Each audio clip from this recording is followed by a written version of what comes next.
Tonight, we would like to welcome Miss Brenda Bailey, Prince William County Supervisor of Gifted Education and Talent Development. Welcome, everyone. Hi there. I will start as soon as you unshare. There we go. Hi, everyone. I'm going to share my screen. My name is Brenda Bailey, and I am the Supervisor of Gifted Education and Talent Development in Prince William County Schools. And in our time tonight, we are going to cover the following topics. So we're going to talk about the definition of gifted. We're going to talk about look-fors at home, the goals of our program and the identification process, parent resources, and then I'll make sure we have some time at the end to answer any questions you may have. Let me go back a slide just so you can see my email address at the bottom there. If I don't cover something that you would like more information about, you can always email me at the end. It's baileybs@pwcs.edu. So let's get started. In Prince William County, we follow the state definition of giftedness. And in the state of Virginia, gifted students are defined as students who demonstrate high levels of accomplishment or who show exceptional academic potential beyond their age peers of similar experience or environment. In Prince William County, we have these academic areas that we identify in.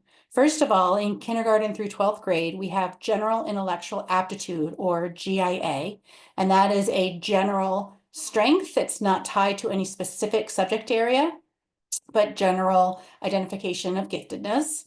In kindergarten through 12th grade, we also identify specifically in the areas of language and in math.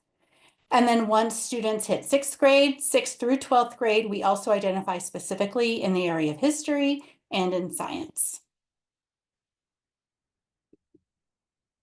These are some characteristics of giftedness that you may notice at home.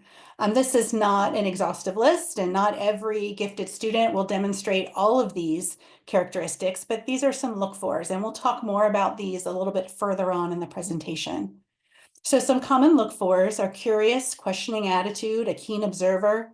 I'm a student who has a vivid, creative imagination, learns quickly, a sophisticated sense of humor, an exceptional memory. I'm someone who's sensitive to human issues, fairness, and justice. Strong communication skills, either written communication, verbal communication, or both. Motivated to learn or develop a new skill. Our Ls, our English learners, are very quick to pick up a second language. And even native English speaking students are quick to pick up a second language. Intense interests, and students often enjoy problem solving with numbers and puzzles. So those are just some look-fors. Like I said, not every gifted student will demonstrate all of these, but these are some clues that you may notice at home. So what is gifted education and talent development?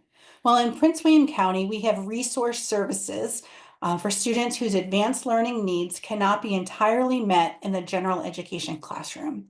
So what we have are pull-out resource services. The students leave their regular classroom once a week to come to the gifted room and work with a certified gifted resource teacher. So identified students work with that teacher on a regular basis throughout the school day. And we do have our own curriculum. So students are engaged in challenging units of study, independent projects, and seminars that are designed specifically for gifted and advanced learners.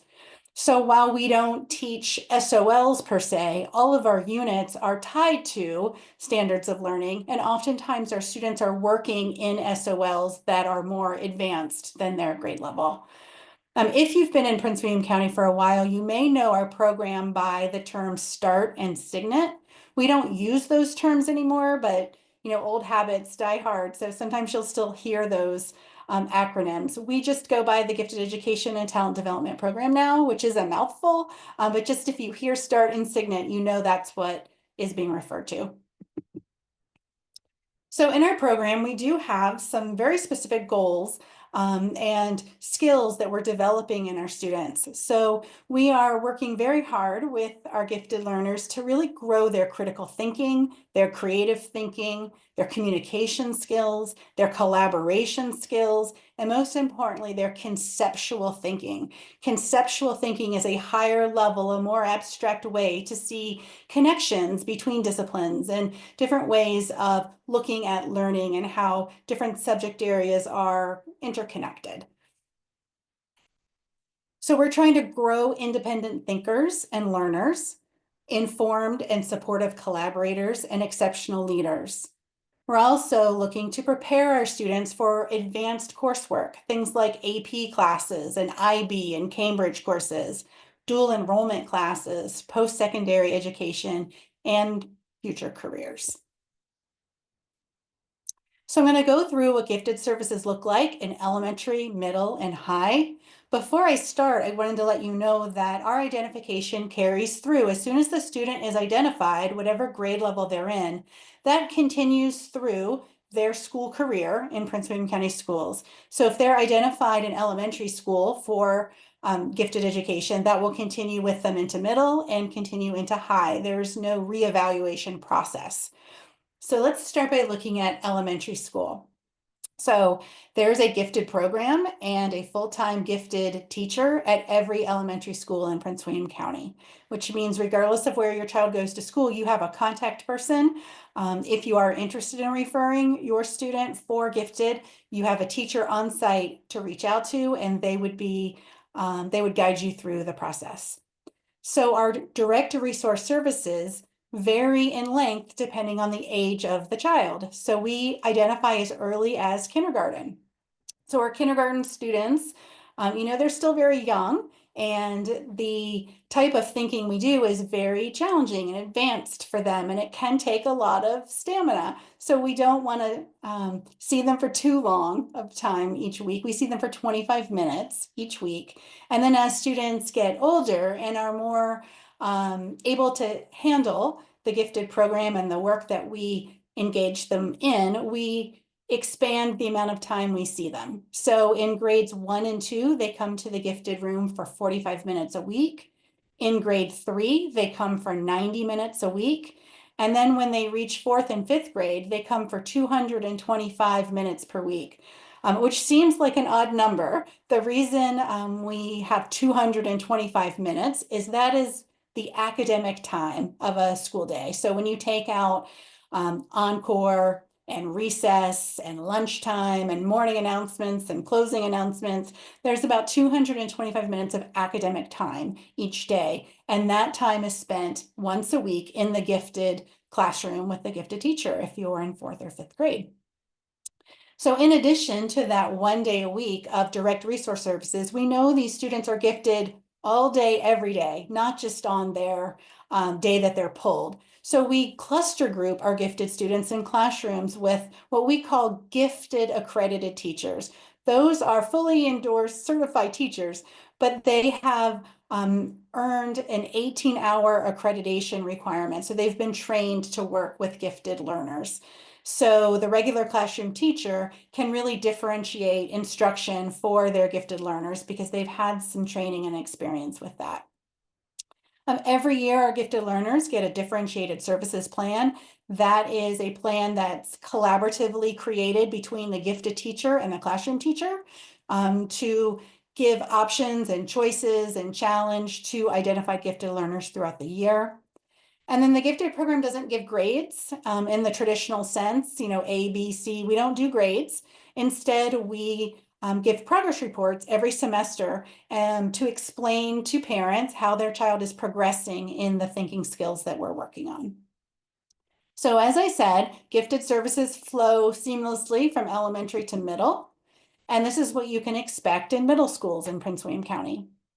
So we have on-site gifted services at every middle school in Prince William.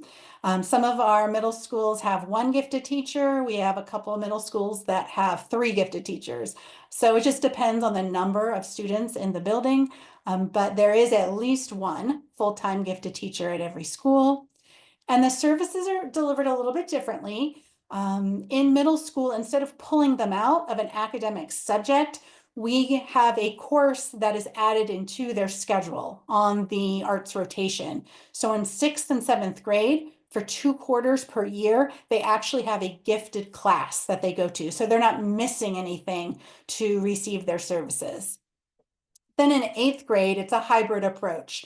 If the students have space in their schedule for a gifted elective, they may have a scheduled class. But we know a lot of gifted students have a lot of interests and are involved in music and art and have a very packed schedule. And if that's the case, the gifted teacher does pull out resource services, typically out of PE or one of the elective classes, and they pull them out for a total of 25 hours per year. In middle school, there are advanced classes, and that meets the need of gifted learners for advanced or accelerated content. So in every middle school in Prince William, there are extended math and extended language arts courses. They're not open just to gifted students, but they are a good match for the needs of gifted kids. And there's also high school credit classes. There's algebra, geometry, depending on the course sequence and the track that they're on in math, they can get to high school level math courses. And the world languages can earn high school credits as well in middle school. They also have differentiated services plans, so you can see as parents how that collaboration is taking place between the gifted teacher and the classroom teachers. And they have quarterly progress reports, so you can see how their thinking skills are developing. Moving on to high school. So not every school division in the state of Virginia has high school gifted services. So we are very proud of the services we offer to our high school students. We have on-site gifted services at every high school. They receive their services through a Socratic seminar model, which is very discussion based. It's very similar to like a college seminar. They have 18 hours of those seminars per year. We have credit bearing courses such as gifted education multidisciplinary seminars or the GEMS course. We have AP seminar and AP research. Garfield and Unity Reed high schools have IB theory of knowledge. Brentsville and Potomac have ACE thinking skills and global perspectives. Those are all credit bearing courses that have advanced content and really focus on those higher level thinking skills, like conceptual thinking. So those serve as gifted services in those high schools.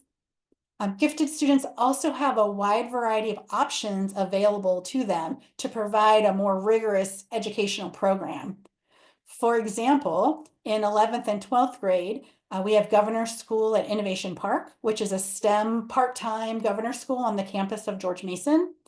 And we also, in partnership with other Northern Virginia districts, have students at Thomas Jefferson, which the application process for that is in 8th grade, and Thomas Jefferson is 9th through 12th. That's a governor's school all-day academic program in Fairfax County. Gifted students in high school also have the option of a college experience during the summer. So summer residential governor schools are 3-week programs that the students apply for, and it's a competitive process, but if they're selected based on their application, there are college experiences that are free to the families. Prince William County and the state of Virginia pay a cost so that the student can experience a 3-week college experience in the humanities or in the arts. There's a science and technology. There are all kinds of different topics that the students can go to different universities and learn more about. So let's talk about the criteria for being identified for the gifted program. So some of you on this call may already have gifted students, so you may have already gone through this process. Others of you might just be curious about it and may want to refer your child. And some of you might be in the middle of the process right now. So regardless of where you're at in the process, I'm going to walk through what it looks like. And the process is the same, kindergarten through 12th grade. It's just the data might be a little bit different in the different grade levels. So this is the process. We call it multi-criteria. And what that means is that we gather a lot of evidence and data. There's not one piece of data that gets the student into the gifted program, and there's not one piece of data that keeps them out. The example I always like to give is a test score. If your child scores really high on a standardized aptitude test, that does not automatically put them into the gifted program. That's one piece of evidence, but we have many more things to gather. And the opposite of that is true if your child is not a good test taker, if they don't do well with timed tests or they have test anxiety and they don't perform on a test in a way that accurately sort of reflects their ability, that can't keep them out of the gifted program because there's so many other things that we look at, so many other pieces of evidence. We make a decision based on creating a complete profile of the student as a learner. So we really understand what their needs are and if the gifted program is a good match for them. So the process starts with a referral. And referrals come from many different sources.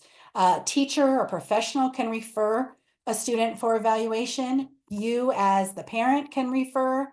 The child can refer themselves, and that happens sometimes with our older students. And then we also have universal screening, which means we test an entire grade level of students and review the data and the scores. And we look for students who score in a certain percentile, and those students automatically go into our screening pool for identification. And that's universal screening. So once we have a referral, the next step is getting parent permission. We can't do anything without your permission to proceed. So a referral is made and then some paperwork is sent home. And I'll show you what that looks like in a minute. And you sign giving your permission to evaluate. And you also have a parent report that you fill out to let us know a little bit more about your child from your perspective. And then we gather all kinds of evidence. So the collection of evidence can take a decent amount of time because we have a lot of data to review. We have some different tests and products that we get from your child. So this is a list of all of the things that we collect. So we get aptitude test results. We look at the child's academic record. We get reports from both you as the parent, and we ask the students to tell them about themselves. We ask all of the teachers that currently work with your student to prepare professional reports, and we collect work products, math problem set, a controlled writing, and we look at any types of norm referenced achievement data that they have in their records. Finally, after all of that is collected, the gifted teacher in your building will present all of that evidence to a school-based committee. That committee is made up of either the principal or assistant principal at your school, a counselor, classroom teachers, and the gifted teacher. If your child receives ESOL services, if they're an English learner, or if they receive special education services, they also have a representative or advocate there in that meeting for them. And that committee reviews all of the evidence to make decisions about eligibility and placement. And then all of the cases are sent to the division level. So my office reviews every case to make sure the decision was made accurately and it followed all of our procedures. And then we sign off on it. And then you receive written notification about the decision. Now, because this is a comprehensive process and we gather a lot of evidence and we really put time and thought into these decisions, it can take up to 90 instructional days. It doesn't always take that long, but it can. And the state of Virginia allows us to use up to 90 days, and you must be notified in writing at that time what the decision is. Keeping in mind, and we'll talk about this more in just a moment, there is an appeals process. So after you get the decision, if you disagree with the decision or you think, you have additional information or you would like the case looked at again, you can ask for an appeal. All right, so let's just start with the first step really quickly, the parent referral. We have to have a referral from someone. So if you as the parent want to refer, there's a simple form you fill out. You can find it on our website or you can ask the school for a referral and you submit it to your child's school. You can also submit them to our office and we will forward them on to your child's school. And it's just asking for the name and the school, just some basic information. And once we have that referral from you, then we'll send you some paperwork. Teachers can also refer. So professional referrals could be teachers, counselors, administrators. They refer because your child's academic achievement or potential stands out among his or her peers. So at any point during the school year, we will take a professional referral. We want to take a closer look at that child, the strengths and the learning needs to determine if gifted education services are appropriate. The universal screening is actually happening right now. So the Naglieri nonverbal abilities test, it's given to every second, sixth, and ninth grader in the fall. And our cognitive abilities test is given to every third grader. The testing window closed before Thanksgiving, and all of the results were gathered and letters were sent home last week. I think December 6th was the date they needed to be sent home by. So these are students who their scores on that universal screening sort of initiated the referral process.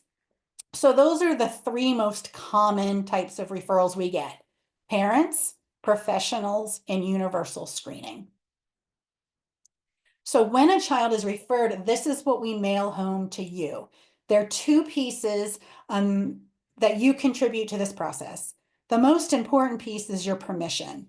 We can't do anything without your permission to evaluate. So we would ask that you return that right away. It's usually on a green piece of paper, and you just have to say, yep, I give permission for the evaluation.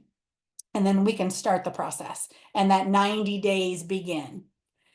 There's a second piece of paper in your packet, and it's a parent report.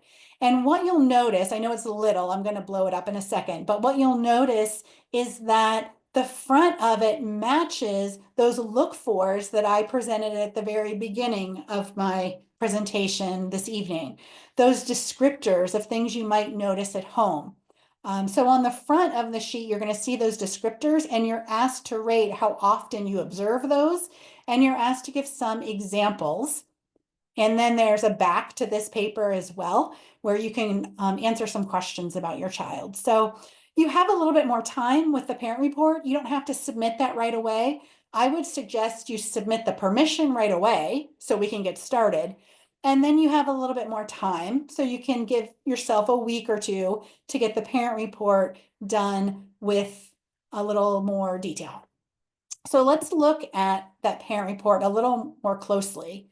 So this is what it looks like, the front and the back. They match the look-fors at home, and they give you an opportunity to highlight your child's strengths. So you can handwrite it, or you can request an electronic version. Those are available online. And you can also get this in any language. So we will automatically send it home to you in the language you've requested at your school, the written language requested. We have these translated, so you'll get it in your language that you request. You may also request an interview. If it's easier for you to talk through these questions with the gifted teacher, you can request an interview over the phone or over Zoom, and they will fill out the form for you. So let's look at just a few examples so you understand what it is we're looking for. So the very first question on the front of the parent report says, my child is curious, has a questioning attitude, and is a keen observer. So this parent marked frequently, but they didn't just mark frequently. They also gave us just a little bit of evidence, just an example. So this parent wrote, asks about construction sites and the process of building new structures, notices small differences between houses. Here's another one. This is about the vivid imagination. My child has a vivid imagination. This example shows you that not every gifted student is going to have always for every descriptor.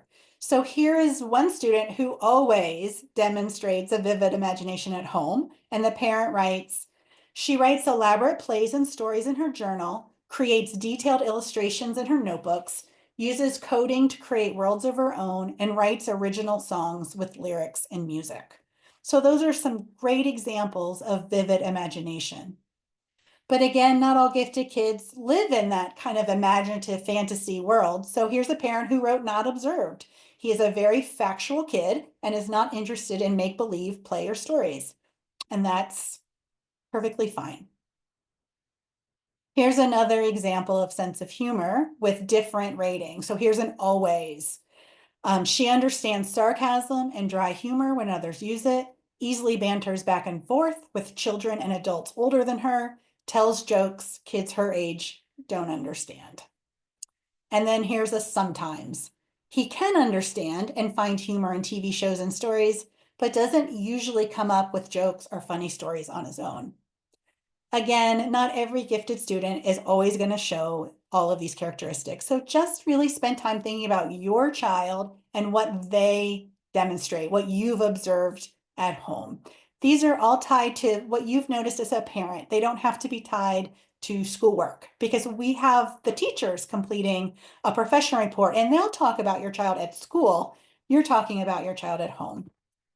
So here's one more example. My child is sensitive to human issues, is concerned with fairness and justice, and this parent gave it always. He wanted to collect food and send money to help people impacted by the recent hurricane. He becomes sad when he sees commercials about dogs who need homes, and very concerned with fairness and rule following when playing games at home. So those are a lot of really great examples of that characteristic. So going back to just show you again this flow chart: referral, permission, collection of evidence, and then IDP committee. The IDP committee has several decision options after they review everything. They may find the student eligible for services, and the committee will decide what services are required. If a student is found eligible for services, they start right away. The only exception to that would be in the spring when we identify students, say in April or May, and the year is, winding down and there's a lot of testing and other things happening in the classroom. We won't start those students until the following year. But if we find them eligible, up until February or March, they will start that year.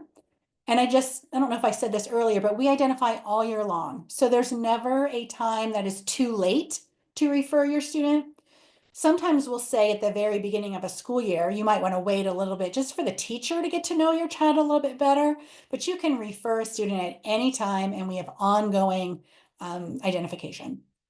So again, they can be found eligible for services. You might find out that they've been monitored, and that simply means the committee has requested additional information. They don't have enough data or evidence to say yes or no. They are monitoring for something more, and they will let you know in the letter what it is that they are looking for. A student may be found ineligible. Ineligible means they did not qualify for gifted services at this time.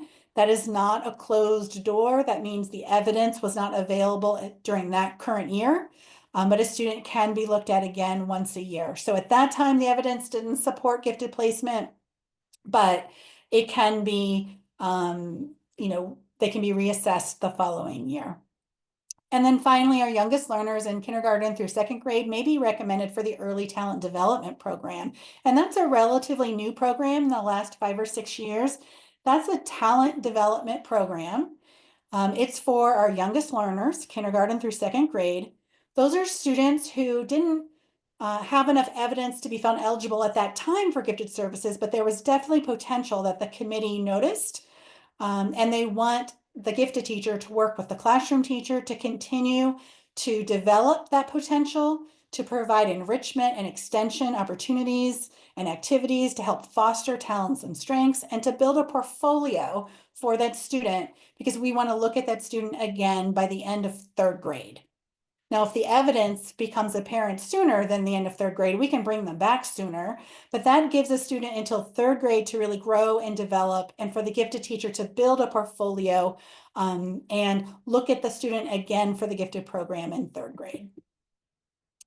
As I mentioned earlier, there is an appeals process. If you do not agree with the decision, the parents or the professionals, if they want the case looked at in a little bit more depth, if they want to be able to have an opportunity to dig a little bit deeper and to provide more evidence and to kind of discuss the case in more detail, all you have to do is contact your gifted resource teacher. They'll review the case with you and help you schedule that appeals appointment.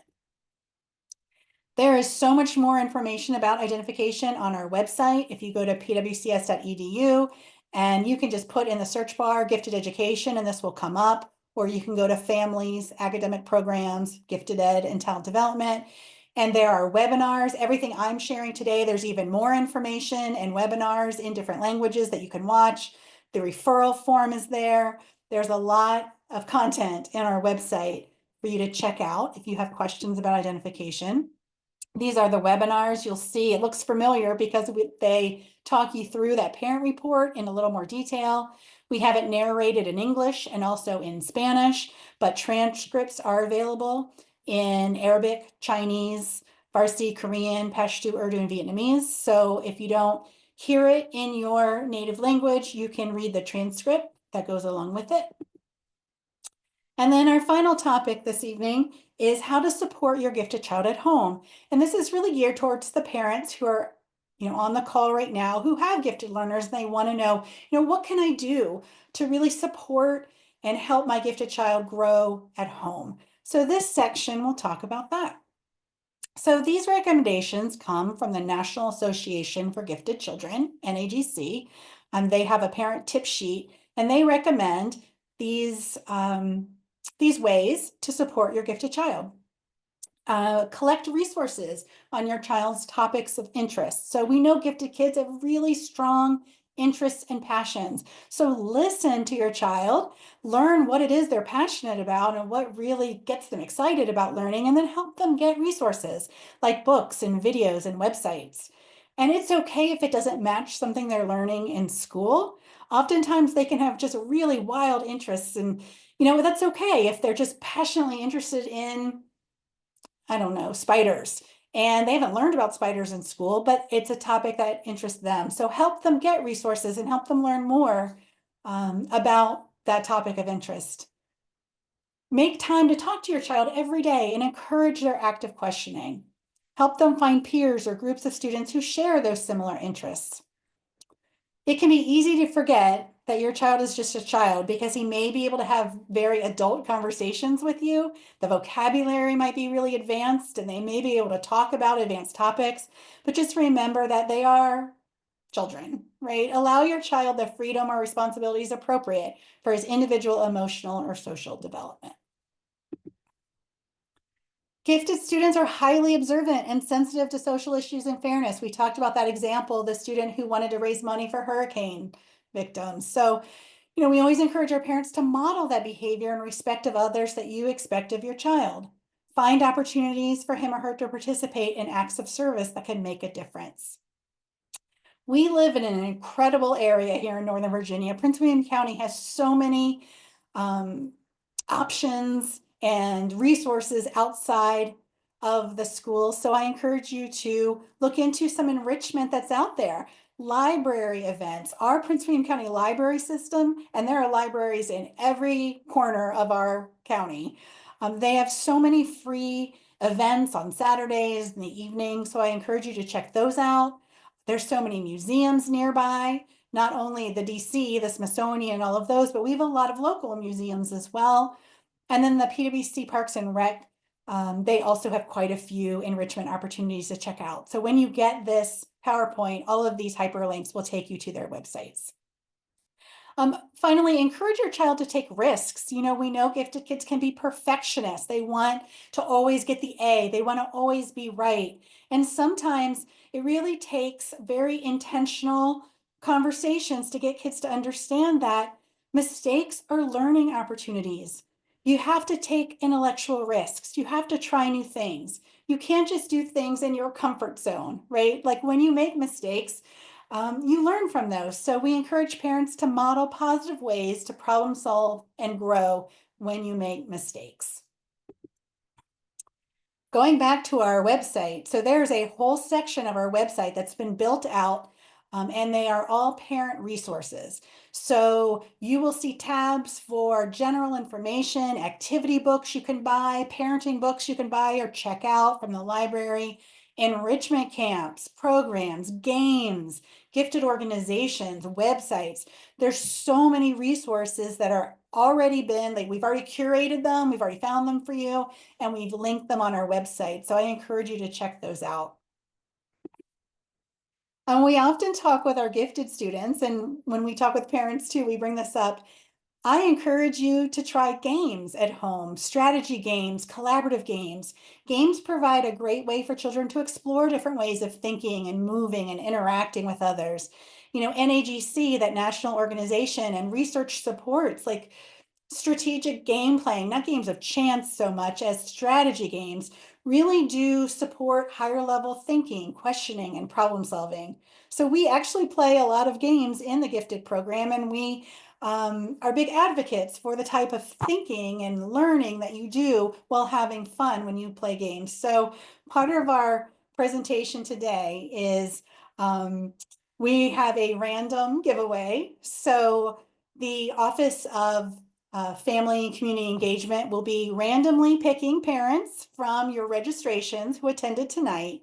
And I will be sending home some games with those winners from the giveaway. So in the next week, I'll try to get them out. Tomorrow's Wednesday. Okay, I'll try to get them out before you leave for the holidays. If not, you'll get them as soon as you get back from the new year. So if you get a game with your child one day this week or in January, you'll know it came from your participation in this webinar.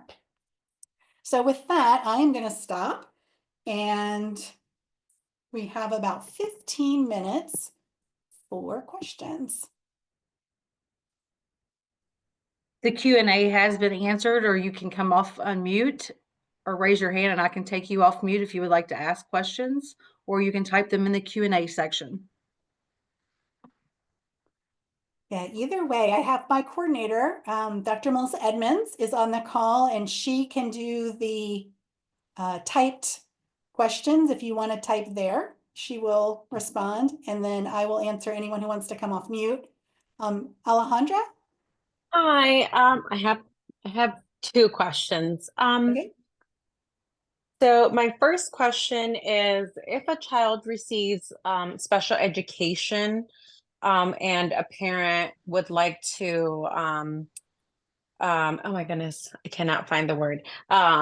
Refer? Refer. Thank you. It's been a long day with It's two okay. kids. Would like to refer our child even with the special education services, would they, let's say they get approved for the gifted program, would that interfere with any of those other services? No, not at all. In fact, they can receive both services, and we do have quite a few students who receive both special education services and gifted services. Those are called 2E, or twice exceptional students, because they have two different areas that they receive services in. And we work with the case manager at the school to make sure that there's time in their day to receive both services. So it is a collaboration and a conversation that needs to take place, but there should be no barriers for a student who is receiving special education services to also, no barriers to they're also receiving gifted services. Okay, thank you. You're welcome. And then my second question was, so my son started recently, he's in elementary school.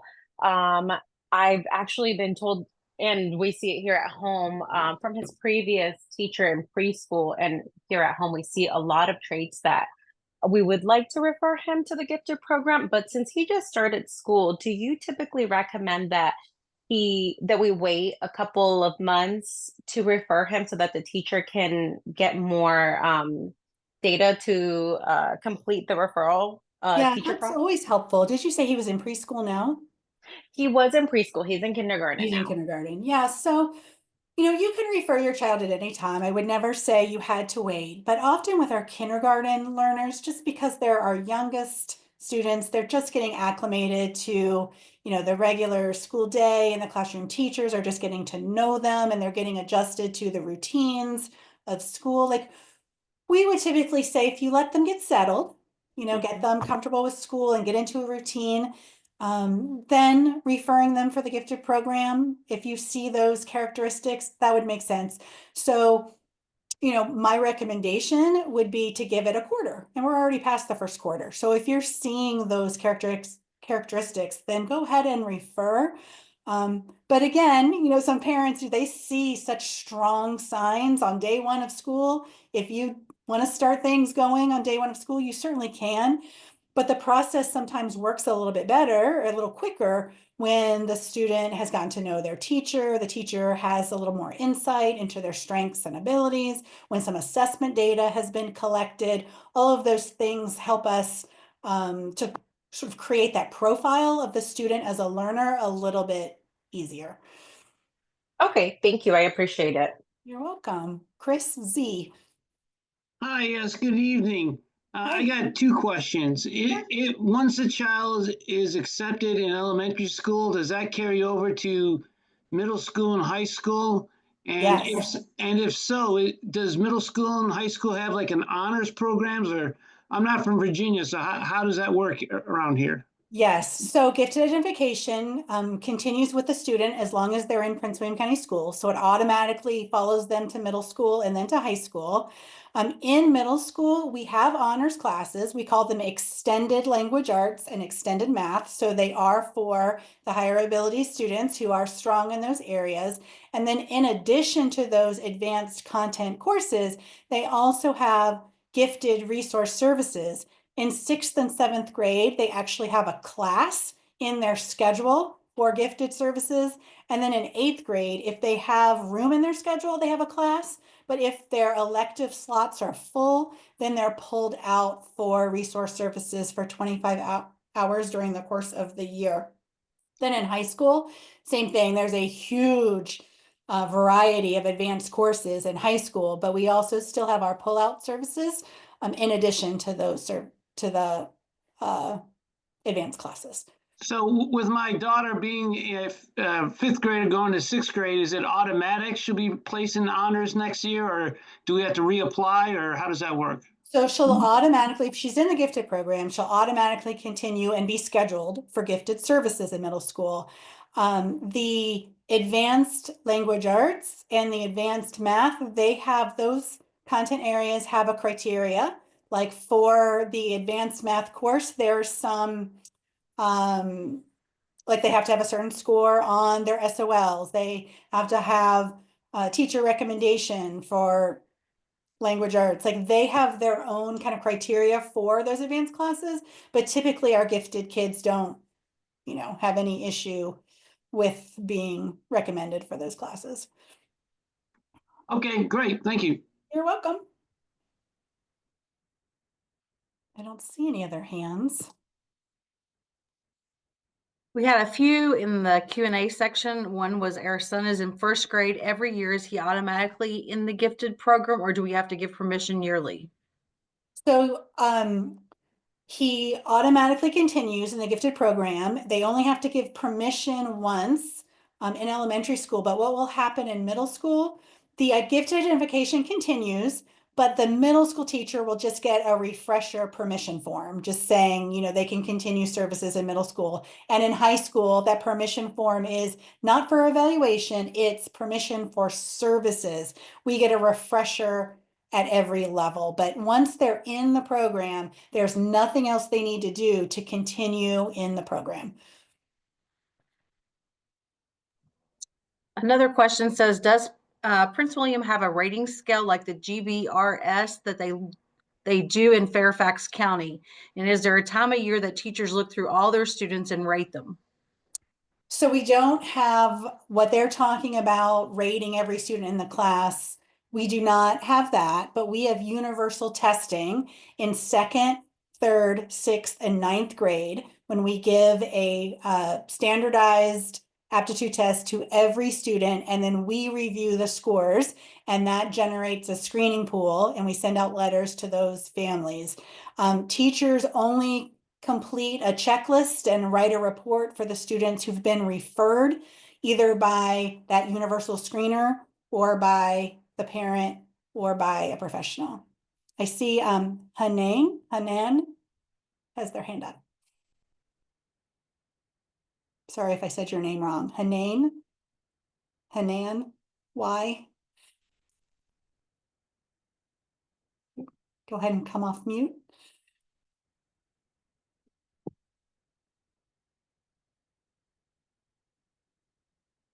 Oh, her hand went down, so maybe there's not a question after all. Anyone else have any questions?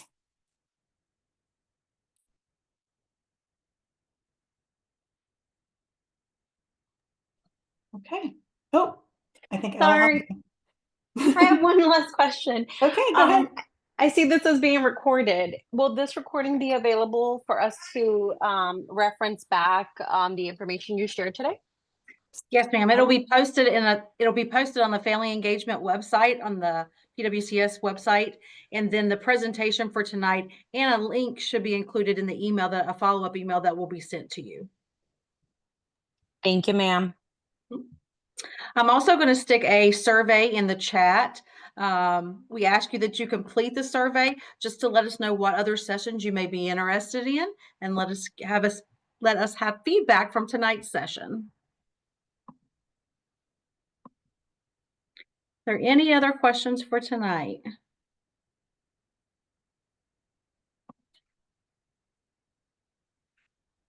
All right, I have a question that says, if a child, oh, sorry, my screen moved. If a child is in private kindergarten program but will enroll in the PWCS system for first grade next year, is it recommended that we hold to evaluate them for gifted until they enroll in first grade? Yeah, you have to do that. So we cannot accept a referral or start the process for a student in private school. They have to be enrolled in and attending a Prince William County school. So I would encourage you, if you are thinking about your kindergarten student and wanting to refer them, just, start collecting some things and start writing down maybe just some anecdotal notes that you may want to talk about on that parent report, but you can't actually refer your student or start the process until they're enrolled in first grade in a Prince William County school. But once you do that, you would just let the school know you want to start the referral process, and they'll connect you with the gifted teacher there.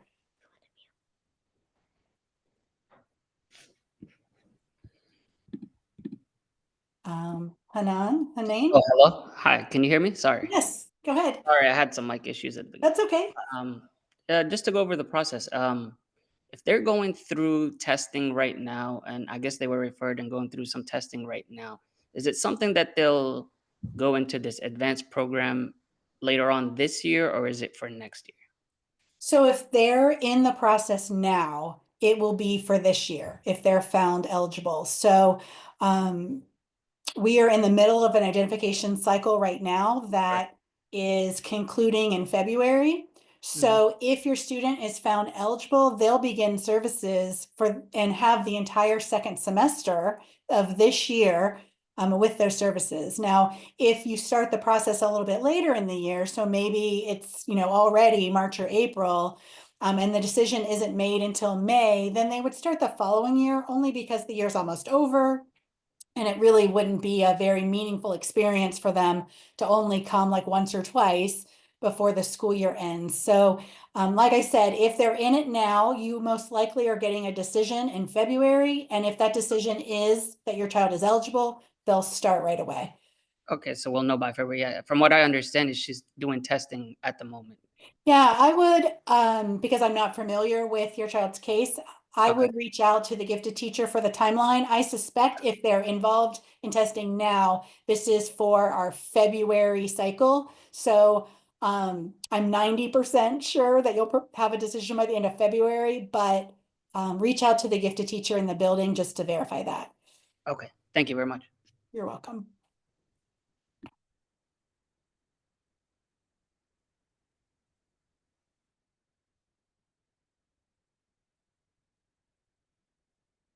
All right, I think we're good.